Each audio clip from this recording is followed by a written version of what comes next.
despite all these incidents. That's it. Just to address the question about the diplomatic protests, I think it is very important for the Philippines to continue filing these diplomatic protests, no matter what the reaction of China is.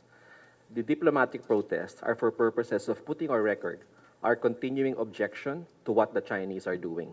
The moment we stop issuing these diplomatic protests, it can be construed by China and the international community as an abandonment of our position.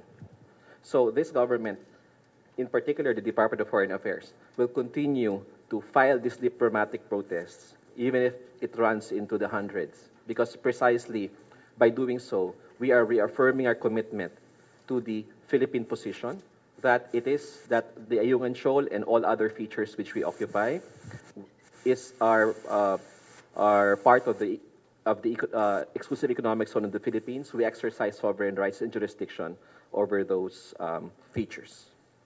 As to the second question, sorry, can you repeat the question? Okay. When we do resupply missions, and I will ask our colleagues here to also add to this, no? When we do resupply missions, we are exercising our rights, no, under international law. Because as mentioned, we have a permanently stationed Philippine commissioned vessel, Navy vessel in Ayungin Shoal. Okay?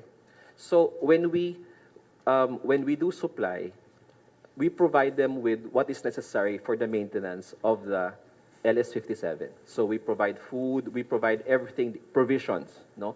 Irrespective of what China says. It is our right to bring whatever is necessary to maintain the station and to ensure that our troops there are properly provisioned.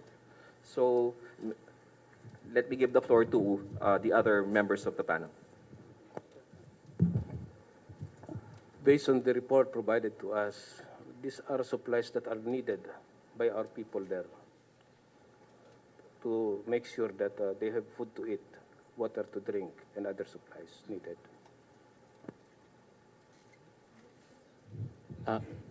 Yes, ma'am. Cecil Morelia of the French News Agency. Sir, according to your account, the Chinese have been turning the screw, so to speak. First, they shadow us, and then they hit us with water cannon. They try to ram us, and at one point, they used military-grade laser, I should describe it, last February. What is the end goal of the Chinese government on Ayungin Shoal and Sabina Shoal, do you think? And is there anything practically that we can do to stop them from achieving that? May I ask Commodore Tariela to answer first? I'm sorry, sir, but those questions doesn't fall for the Philippine Coast Guard to respond.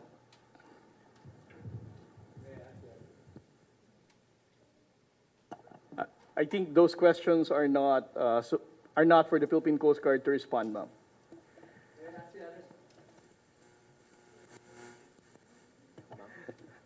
Okay. I think that question is better directed to China. I cannot speak for China. Yes, I echo the sentiment raised by Colonel Aguilar. I think the end goal of China is for China to actually explain. And for us, the Philippines, is to prepare for any eventuality. Are we going to build there if we lose our nerve and abandon the outpost? Okay. For the record, we will never abandon Ayungin Shoal. We are committed to Ayungin Shoal. In fact, no, if we're trying to determine although it's better for China to be the one answering this, but if we wish to speculate, no, they're probably looking for weaknesses in the Philippine position, or are trying to gauge our commitment to supply our troops in the shoal. And we are here precisely to reassure the Filipino people that, as directed by our president, we are consistent with the president's directive during the SON, that we will not lose an inch of our territory. Good afternoon, ma'am. Question from our Zoom participants from Global Daily Mirror. Ambassador, the former President Duterte visited Beijing previously and had some discussions allegedly involving operational aspects of the Philippine military. Were there discussions regarding the events past and present in the disputed waters? Do we have any information on what was discussed and why such dangerous acts are still being done by the Chinese Coast Guard? I'm not privy to the meeting in Beijing, so I have no information to share on that.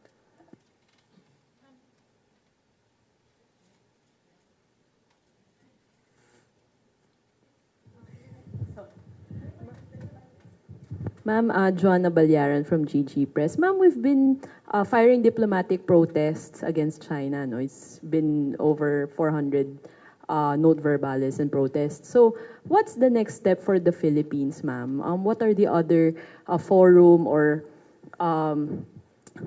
platforms are we going to use to, to ask China to cease and desist from what they're doing in the West Philippine Sea? What is clear, Joanna, is that we will exhaust all fora and exhaust all mechanisms so that we can bring to fore the Philippine position in terms of what's happening in our waters.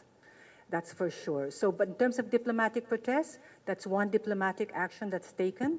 A summoning is another diplomatic action that's taken. Issuing a démarche is really another action that will be taken, but each case will actually determine what course of action will be undertaken by the DFA. And we cannot actually speculate, but we will actually say and stress that the commitment of the DFA is that we will, after an assessment of an incident, we will take appropriate action to actually protect and promote our interests. Hello, Mara Cepeda from the Straits Times. A few days ago, China actually even offered to hold joint patrols in the West Philippine Sea to the military. How does this latest incident and their blatant disregard for our sovereignty play into the decision of the military and the Philippine government in general in considering the offer of China, which is something that's quite ridiculous given their actions there? Are we still going? Does this incident in a way affect? Is there a decision already? Will a joint patrol? Does a joint patrol with China even make sense in the West Philippine Sea? It was just an informal discussion. I don't know if it's even worth to be discussed here. Second, we cannot make a decision on that issue. Third, I think you can ask the people, the Filipino people, on the reaction. Hi, sirs. I'm Camila Lamia from the New York Times. For the gentleman here, I'd like to ask, when it comes to the RORE missions, we're seeing more and more of Chinese vessels, Chinese maritime militia vessels. Are we planning to deploy more vessels, if that's even possible, or to increase the frequency of our RORE in Ayungin Shoal specifically? We have already increased the number of our assets in that area for the conduct of maritime patrols and, of course, to do RORE missions. Sir, As to what we will do exactly, that we cannot tell you for security reasons. Sir, ilang vessels na po yung dinagdag, and also maybe Again, the WPS? That question, ma'am, I'm sorry, is I cannot answer because there are security considerations.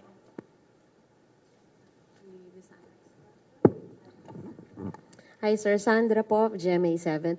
Sir, there are opinions that the Ayungin situation is already a blockade against the military. So what is your response to that, and what are we going to do? And also, does this already warrant any help or assistance from the U.S.? Okay, let me answer the first part of the question and let me refer to DFA on the second part of the question. I think the incidents at Ayungin Shoal last Saturday speaks for itself.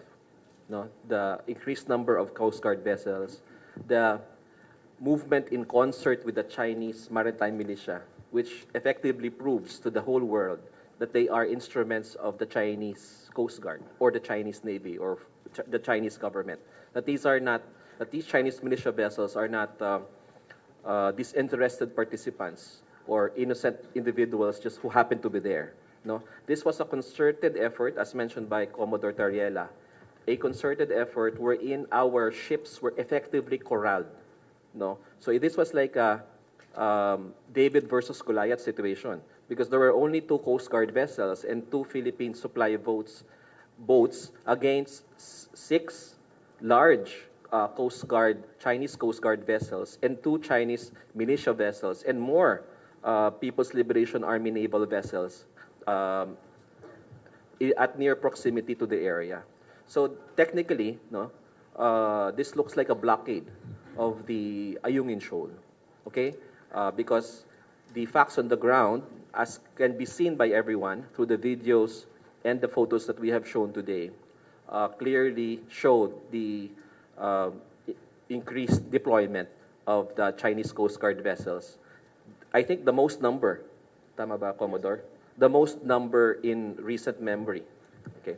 As to the second question, may I turn over to the DFA? Does this warrant already the any help or assistance from the U.S. under the U.S. RPUS Mutual Defense Treaty? Well, the United States has actually publicly affirmed in its statement and in various statements and at the highest level that it has ironclad commitment to the defense of the Philippines pursuant to the Philippine-U.S. Mutual Defense Treaty of 1951. And here we deal with the concept of what constitutes an armed attack in the Pacific. But there is no clear definition as to what defines public vessels in the MDT, and there are ongoing negotiations on it. In terms of your specific question, whether it warrants the invoking of the mutual defense, I think it's a bit early.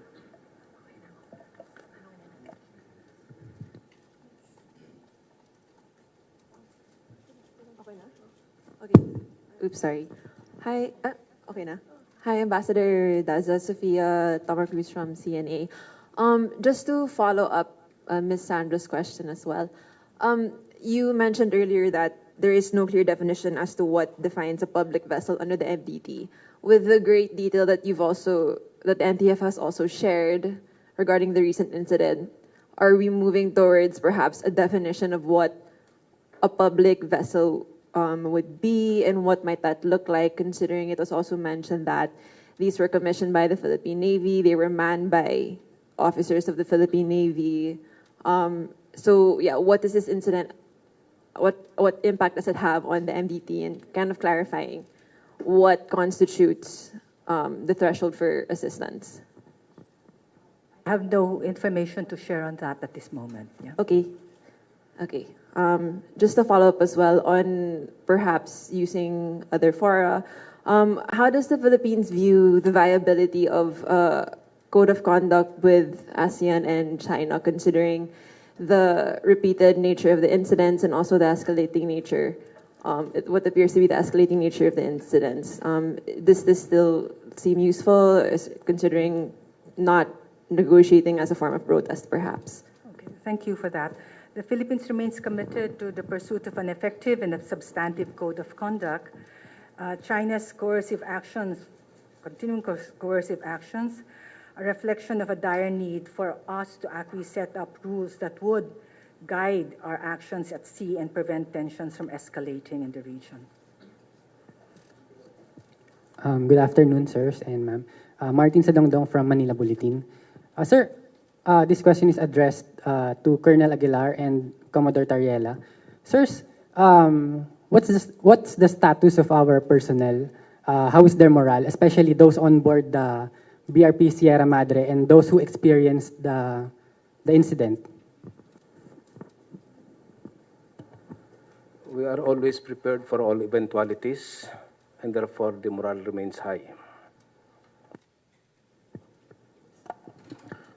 For the Philippine Coast Guard crew of BRP Malapascua and BRP Cabra, their morale remains high. You still have the commitment of the Philippine Coast Guard that despite of the danger, despite of the dangerous maneuver that the China Coast Guard would always do every time that there's a resupply mission in Ayungin. The Philippine Coast Guard will still carry out the mission and support the armed forces of the Philippines. We have time for at least two more questions. So if we can, yes, this side, and then yes. Can we give the floor to those who have not yet asked questions, if that's all right? So a gentleman in the red, please.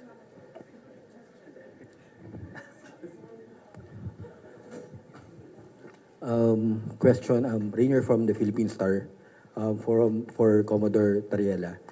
Curious lang, sir. Does the PCG have a water cannon capability? So maybe we can also fire back. And are you allowed to? Kasi they're also using it naman yata, di ba? On us. Can we also use it on them? Well, for your information, sir, the MRV vessels that came from Japan are also equipped with water cannon. But unlike the Chinese Coast Guard, we're not going to use that to drive away the China Coast Guard. We intend to use that in firefighting whenever there is a maritime accident at sea. That's the usage of our water cannon, sir. Hello po. Hi. Hi po, spokes and our gentleman here. I'm John Garner from Tribune. A while ago, DG Malaya gave us the soundbite that we've been waiting for. Sabi niya, we will never, or the Philippines will never abandon the Ayungin Shoal. Given the current state of BRP Sierra Madre, we would like to know how will the Philippines maintain its position in the Ayungin Shoal, given the current state of the commissioned vessel there. Again, the BRP Sierra Madre is a Philippine Navy commissioned vessel. It's an active Philippine Navy commissioned vessel. Therefore, we will continue to resupply it. We will do what is necessary to provide supplies and provision for our troops there. So as long as it takes. Follow-up lang po.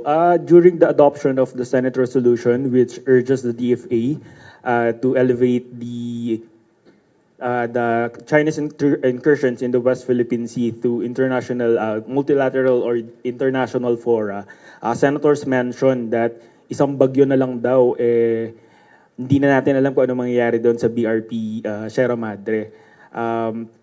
Again, paano po natin ma-maintain yung position natin doon? Thank you. We will do what is necessary to make sure that it will continue to stand there. One last question. This side. Yes, please. Yes, please. Hi, ma'am. BBC po. The China Coast Guard just released a statement po. One of the lines says, China urges the Philippines to tow away the grounded warship from Ren-Ai Reef and restore it to its original state. Do we have like a statement on this po? To tow away daw po. They want us to operation. Who is China Coast Guard to tell us what to do? So, are we okay with one more question? Are we okay with one more question? Yes, one more question then. Can you tell us a bit of the history? How come? Why did you put the Sierra Madre on that reef, on that shoal? And why did you put it there? I think I need to do a research on that, sir. I will I'll go back to you as soon as I have the information. Thank you.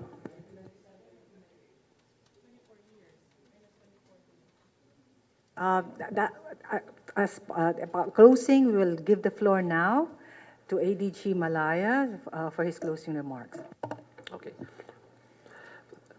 In behalf of Secretary Eduardo M. Año, the Chair of the National Task Force West Philippine Sea, first I'd like to thank our colleagues, Yusek Dasa, of course, and our friends from the Department of Foreign Affairs for hosting this meeting, this press conference here, my colleagues from the Coast Guard and the Armed Forces of the Philippines, the Department of National Defense, and of course the Presidential Communications Operations Office for their support to the NTF-WPS. I'd also like to thank our colleagues from the media for your support and coverage of this incident. No? May request lang kami sa NTFWTPS kasi kung minsan naririnig namin sa mga balita na parang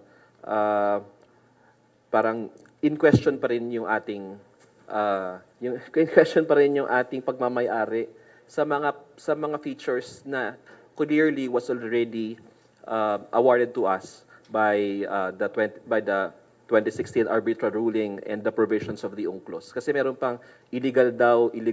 Wag na natin gamitin sana to our friends from the media. The legal position of the Philippines is very clear and is supported by many countries. So we ask the support of the media to please provide the correct narrative and not fall into the narrative of the Chinese government insofar as this issue is concerned. And likewise, let me just end this press conference by, again, commending the valiant men and women of our armed forces, in particular the Armed Forces Western Command, Naval Forces West, Philippine Navy, and of course the Philippine Coast Guard, for their daring, bravery, and commitment to duty, despite all odds and despite the increased tensions in the West Philippine Sea. Maraming salamat po. Thank you everyone for joining us today. Thank you.